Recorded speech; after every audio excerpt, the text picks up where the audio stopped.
So taking a little bit of a rabbit trail just for a second, I think that's super interesting because Tom Lee, the investment guru, he was on a program last week in Korea where he's on a question and answers series, and he was talking about AI and how he's using AI in his own office. And he says the one place that we're not using AI is for making investment decisions.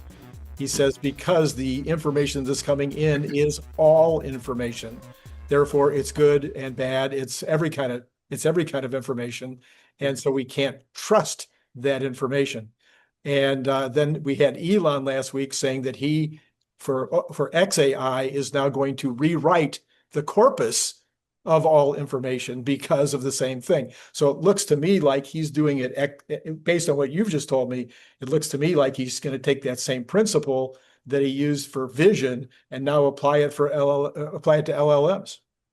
Yeah, I think it's the old adage in engineering is, garbage in, garbage out. So if you train a system on terrible data or erroneous data, you get erroneous answers.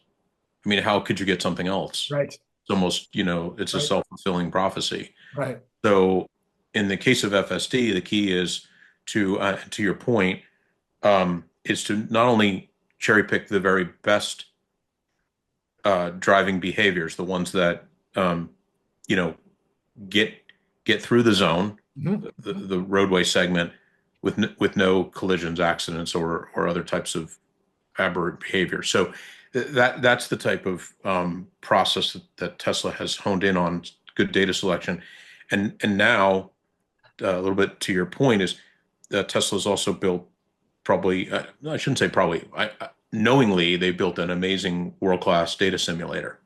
Yeah. So when they build a piece of driving data in the simulator and then they use that piece of data for training, I guarantee that piece of data that they're training on is perfect driving behavior. Yes. And when I say perfect, it's not just from a safety equation, but it is from a fluidity kind of human.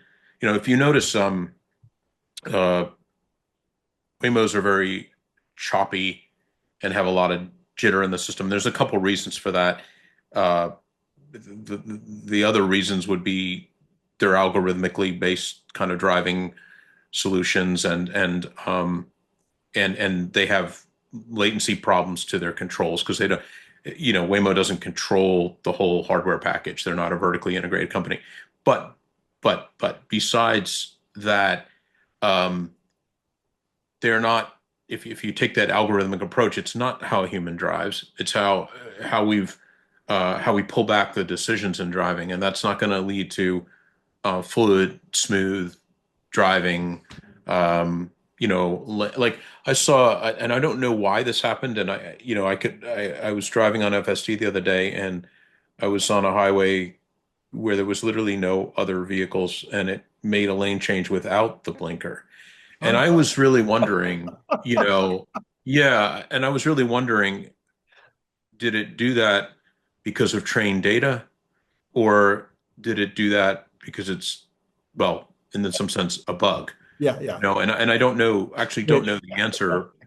I don't know the answer, but I'm using it as an example just to point out that as a human, it would be kind of really weird to put a blinker on if there was literally no one on the highway. Right.